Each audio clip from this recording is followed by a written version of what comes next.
우리 오늘 하나님 말씀을 함께 보겠습니다. 누가복음 17장 11절부터 19절까지입니다. 11절부터 같이 성경을 보겠습니다. 예수께서 예루살렘으로 가실 때에 사마리아와 갈릴리 사이로 지나가시다가 한 마을에 들어갔으니 나병 환자 10명이 예수를 만나 멀리 서서 소리를 높여 이르되 예수 선생님이여 우리를 불쌍히 여기소서 하거늘 보시고 이르시되 가서 제사장들에게 너희 몸을 보이라 하셨더니 그들이 가다가 깨끗함을 받은지라. 그 중에 한 사람이 자기가 나은 것을 보고 큰 소리로 하나님께 영광을 돌리며 돌아와 예수의 발 아래 엎드려 감사하니 그는 사마리아 사람이라. 예수께서 대답하여 이르시되 10사람이 다 깨끗함을 받지 아니하였느냐? 그 9은 어디 있느냐? 이 이방인 외에는 하나님께 영광을 돌리러 돌아온 자가 없느냐 하시고 그에게 이르시되 일어나 가라 내 믿음이 너를 구원하였느니라 하시더라. 아멘. 추수감사 주일입니다. 추수감사 주일에 대한 절기를 지키라는 건 사실 성경에서 명령하신 하나님의 말씀이지요. 근데 현대적인 의미의 추수감사절이 시작된 것은 영국의 퓨리탄들, 이 청교도들이 신대륙인 미국으로 넘어가서 거기에서 첫 번째 추수를 맞이했을 때 하나님께 추수감사절을 지켰습니다. 1612년 영국의 퓨리탄들, 청교도들이 메이플라워호라고 하는 목선을 구입해서 신앙의 자유를 찾아서 신대륙으로 갔습니다. 그래서 뉴플리머스에 도착했고 오는 중에 배에서 죽은 사람도 많고 도착해서 1년 안에 102명이 출발했는데 반 정도가 다 죽는 지경에 이르렀습니다. 먹고 살 게 너무 없었고 인디언들이 알려준 옥수수를 재배하고 거기서 얻은 것 조금 하고 야생 칠면조를 잡아서 하나님께 감사했던 거지요. 그들은 그 땅에 너무나 많은 것을 잃고 도착했지만 감사로 시작했습니다. 미국이 하나님 보시기에 좀 안타까운 면도 있지만 감사로 시작한 나라입니다. 그래서 하나님이 다른 무엇보다도 감사로 또 제일 첫 번째 교회를 세우고 학교를 세우고 그 다음에 집을 세우고 그런 것들을 하나님이 귀하게 보셔서 불과 250여 년밖에 안 되는 역사를 가진 나라가 세계의 경찰이 되고 호랑이가 된 거죠. 그래서 한국의 추수감사주일은 보통 미국의 선교사들에게 영향을 제일 많이 받아서 11월 셋째 주에 거의 일괄되게 추수감사 예배를 드립니다. 뉴질랜드는 한국하고 계절이 반대니까 지금 가을도 아닌데 그래도 우리는 한국의 절기에 맞춰서 예배를 드리는 겁니다. 부디 여러분이 늘 감사하는 마음이 하나님께 있을 텐데 오늘은 특별히 하나님 앞에 감사할 수 있는 마음을 조금 더 부각시키고 확실히 할 수 있는 시간 되길 주의 이름으로 축원합니다. 옆 사람에게 사랑합니다, 축복합니다 얘기하십시오. 감사합니다, 고맙습니다. 여러분 올 한 해 살면서 죽을 뻔한 적 있습니까? 아마 있는 사람도 있을 거고 잘 모를 사람도 있을 거예요. 근데 하나님이 안 살려주면 우리는 다 죽은 목숨이에요. 산 게 살았다라고 할 수가 없죠. 진짜 하나님이 적절한 타이밍에 도와주셔서 사는 겁니다. 한국 가서 운전을 하는데 고속도로를 달렸습니다. 고속도로 이렇게 가다 보면 이제 빠지는 길이 있잖아요. 근데 어떤 차가 그 빠지는 길로 못 빠졌어요. 그런데 못 빠졌으면 그냥 가야지. 갑자기 쓰고 그냥 나도 뒤쫓아가다가 거의 앞에다 부딪힐 뻔했어요. 뒤에 또 차 또 와서 삑 쓰고 그 차가 또 내가 옆으로 빠져나가려고 하니까 또 내 가는 쪽으로 차를 확 틀고 또 달라들더라고. 그러니까 좌우에서 뒤에서 빵빵빵빵 아마 한 10년 정도 들을 빵빵 소리를 다 들은 것 같아요. 아찔하더라고요. 나도 섰는데 와, 내가 들이받았어도 나도 중상이나 뭐 사망이나, 또 내 뒷차가 안 서줬으면은 들이받아서 또 나도 병원 신세를 졌을 수도 있고. 가만히 보니까 하나님께서 우리 안팎을 이렇게 조물조물 하시면서 움직이시는 것을 우리가 한 해를 살면서 온 것입니다. 우리가 우리의 아이들을 지켜보지만은 우리 애들이 부모의 사랑과 보호 속에서 잘 되나요? 하나님이 보이지 않는 손과 하나님의 눈이 우리 아이들을 지켜주는 겁니다. 애들 조금만 크면은 애들 마음속에 머릿속에 뭐가 들었는지 어떻게 알아요? 애들이 무슨 맘 먹고 무슨 생각하고 또 무슨 일을 하는지 어떻게 알아요? 근데 하나님이 다 보살펴 주시는 겁니다. 우리의 생명, 호흡, 우리의 가정, 자녀, 우리 아주 일상의 삶까지 하나님의 은혜가 있어서 오늘 여기까지 온 줄로 믿습니다. 사람이 은혜를 입는 건 귀하게 여기지만 감사를 하는 건 또 다른 차원의 문제입니다. 은혜를 아는 사람은 감사를 하고 은혜를 모르면 감사를 못합니다. 오늘 말씀해 보니까 10명의 나병 환자, 문둥병 환자가 있는데 예수님 오신다는 소리 듣고 막 멀리서부터 소리 지릅니다. 붙여달라고, 불쌍히 여겨달라고. 놀랍게도 예수님이 뭐라고 그러시냐면 제사장한테 가서 너희 몸을 보여라. 고쳐주시지도 않고 왜 그런 말씀하는지 아세요? 유대인들이 문둥병이 걸리면 말이죠, 그 문둥병의 유무를 누가 확인해 주냐면 제사장이 확인해 줍니다. 이 사람 문둥병이야 그러면 이 일반 사회에서 격리시킵니다. 문둥이들만 살게 하죠. 그러니까 문둥병이 나았으면 누가 또 확인을 해주느냐? 제사장이 확인을 해줍니다. 예수님께서 제사장한테 가서 네 몸을 보여라, 이 얘기는 가면 다 나았다고 말할 것이다 하는 그런 얘기입니다. 우리 주님께서는 어쨌든 참 재미있으신 분이에요. 야, 이제 문둥병 다 나았어, 걱정하지 마, 이렇게 하시는 게 아니고 보다 더 근본적인 것까지 딱 얘기를 해주시는 분이에요. 여러분이 살면서 우리는 한 가지 문제 때문에 이렇게 생각하지만 주님은 우리가 치유받고 회복되고 나음을 입어야 될 근본까지 딱 집어서 말씀을 하시는 겁니다. 이 사람들이 제사장한테 몸을 보이러 가다가 자기 몸이 깨끗하게 된 걸 안 거예요. 생각을 해보세요. 문둥병이 뭡니까? 흰 이 피부가 하얗게 되면서 자꾸 슬어서 없어져요. 만졌는데 코도 없어져, 귀도 없어져, 손가락도 떨어져. 이 마디마디 뼈 구석구석이 이게 썩는지도 모르는 거예요. 고통이 없어. 그래서 무섭잖아요. 근데 가다 보니까 없어진 코가 다시 생겼어. 이 문둥병으로 하얗게 일어난 살갗이 애기 피부같이 됐어.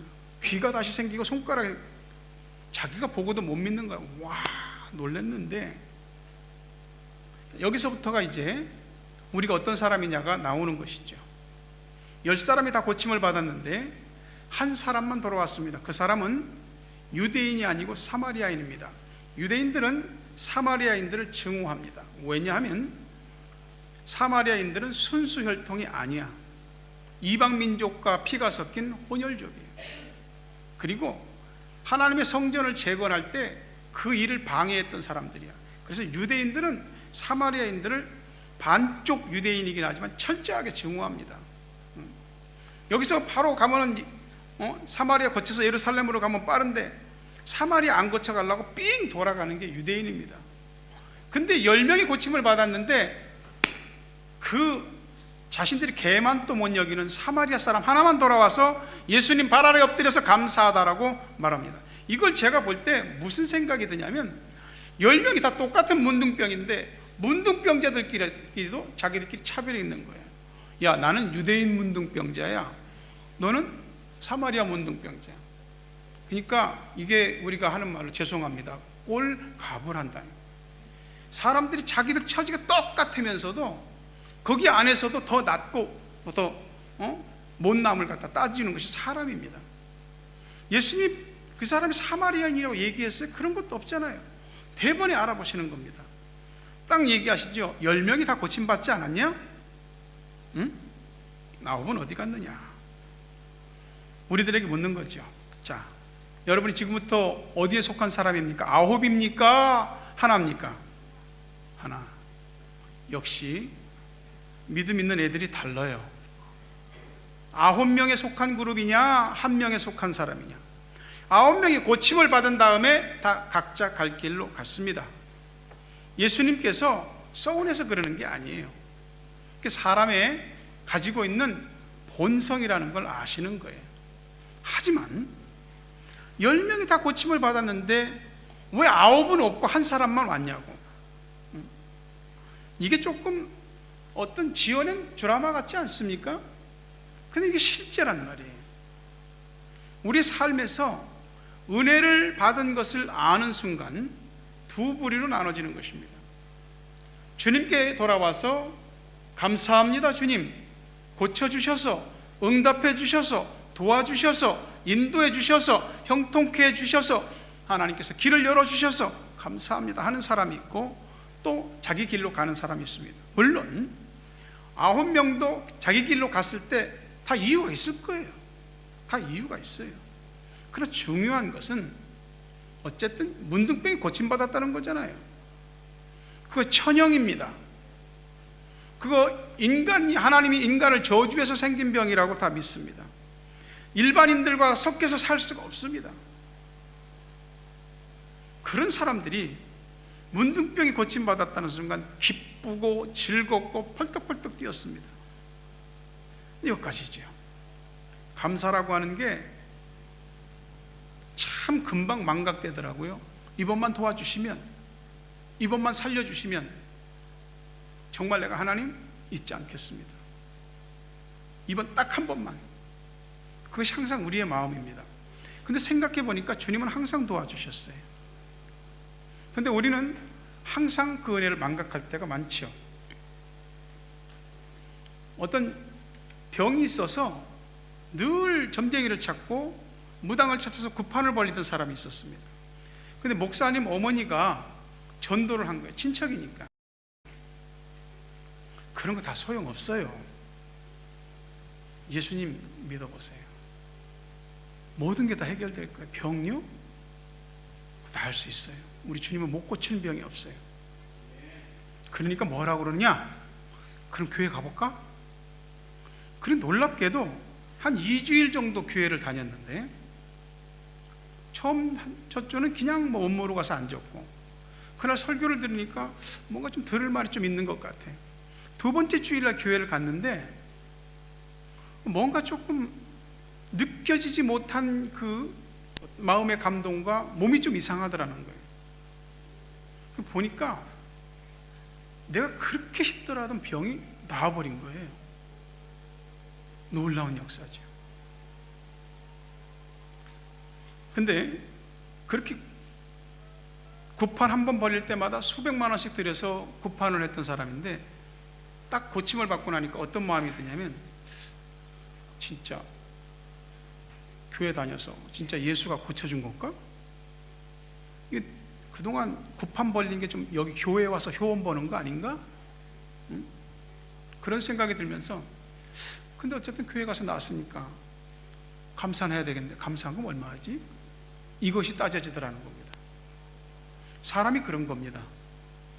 구판을 벌려서 무당이 춤추고 구슬해갖고 그 자리에서 병이 나면은, 와, 영험하다고 무당이. 그래서 무당이 고쳐졌다고 그럴 텐데, 교회를 와서 주님이 불쌍히 여겨 그냥 고쳐졌더니 그게 고쳐진지도 모르는 겁니다. 이것이 사람의 마음입니다. 이사야 1장 3절에 소는 그 임자를 알고 나귀는 그 주인의 구유를 알건만 이스라엘은 알지 못하고 나의 백성은 깨닫지 못하는도다. 10사람이 다 깨끗함을 받지 않았느냐? 라고 우리들에게 묻는 거죠. 너는 9이냐? 아니면 돌아와 감사한 사마리아 사람 하나냐? 라고 묻는 거죠. 여러분, 살면서 하나님이 모든 걸 규모 있게 하셨고, 사실은 우리가 뭐 이상하다고 여기는 것조차도 다시 은혜로 베풀어 주시는 겁니다. 어떤 사람 하나가 산에서 일을 하다가 밤나무 밑에서 좀 피곤해서 누워 자려고 했습니다. 누워 자려고 보니까 밤알이 이렇게 밑에 떨어져 있는 거예요. 그러면서 그 사람 속에, 아니 하나님이라는 양반이 이 큰 밤나무에 밤알 요만한 거를 갖다가 열리게 하냐고. 응? 참 격이 안 맞는 것 같다고. 손가락 마디만한 그 호박줄기에서 이따만한 호박이 열리는데 이 큰 밤나무에서 요만한 밤이 열리고 그게 뭐냐고. 하나님 실력도 없다고, 응? 이런 하나님으로 믿을 이유도 없다고 하다가 밤나무 밑에서 스르르 잠이 들었습니다. 얼만큼 잠들었는가 본데 뭐가 뚝 떨어지는 거 보니까 밤알이 떨어져서 이마를 딱 때린 거야. 벌떡 깼어요. 그리고 그 사람이 거기서 아이고 하나님 감사합니다 그랬답니다. 만약에 여기 밤알이 안 열리고 호박만한 게 열렸으면 호박이 떨어져서 머리통이 박살났을 텐데, 여러분 살면서요, 내가 볼 때는 아닌 것 같은데 다 이유가 있어요. 하나님이 다 필요해서 주신 줄 알고 감사하셔야 됩니다. 삶을 자세히 살펴보면 감사거리가 주렁주렁 구석구석에 많이 있습니다. 감사 아닌 게 없지요. 숨을 쉬고 있는 게 감사하고, 우리 가정이 이만한 게 감사하고, 자식들이 내 앞에 이렇게 아름답고 귀한 모습으로 있는 게 감사하고, 우리가 예배를 드릴 수 있음이 감사하고, 오늘 또 주 안에서 서로 안녕하세요 반갑습니다 인사할 수 있는 게 감사하고, 없는 것, 부족한 것, 손에 쥐지 못한 것, 그것에만 초점을 맞추니까 우리는 감사할 것은 있고 불평과 원망이 우리 속에 가득해서 입으로 나오게 됩니다. 감사할 것에 초점을 맞추면 작은 것부터 감사하게 될 겁니다. 주님이 우리들에게 내가 더 구원해 주지 않았냐? 값없이 내가 네 힘으로 네 삶의 위기를 타개할 수 없을 때 너 그거 내가 해결해 주지 않았냐? 한번 받은 은혜를 헤아려 보십시오. 10사람이 깨끗함을 받지 않았습니까? 돌아와서 주님 앞에 감사하다는 말은 해야죠. 그 돌아온 사마리아 문둥병은 주님께 감사했더니 주님이 가라, 내 믿음이 너를 구원하였느니라. 9사람은 육신의 병만 고쳤고 이 사마리아 사람 하나는 구원받는 자리까지 갔습니다. 부디 여러분을 기억하시고 하나님이 삶의 순간순간 또 인생의 구석구석에 열매를 맺게 하고 문제를 풀어주신 모든 것들을 기억하며 감사할 수 있기를 바랍니다. 고침받은 사람이 큰 소리로 여호와께 영광을 돌리며 돌아왔다고 그랬습니다. 시편 116편 12절 말씀을 읽어봅시다. 시작. 내게 주신 모든 은혜를 내가 여호와께 무엇으로 보답할까? 감사하십시오. 감사하는 자에게 하나님께서 더 큰 감사와 또 감사가 계속 이어지는 이런 복들을 허락해 주실 줄로 믿습니다. 기도합시다.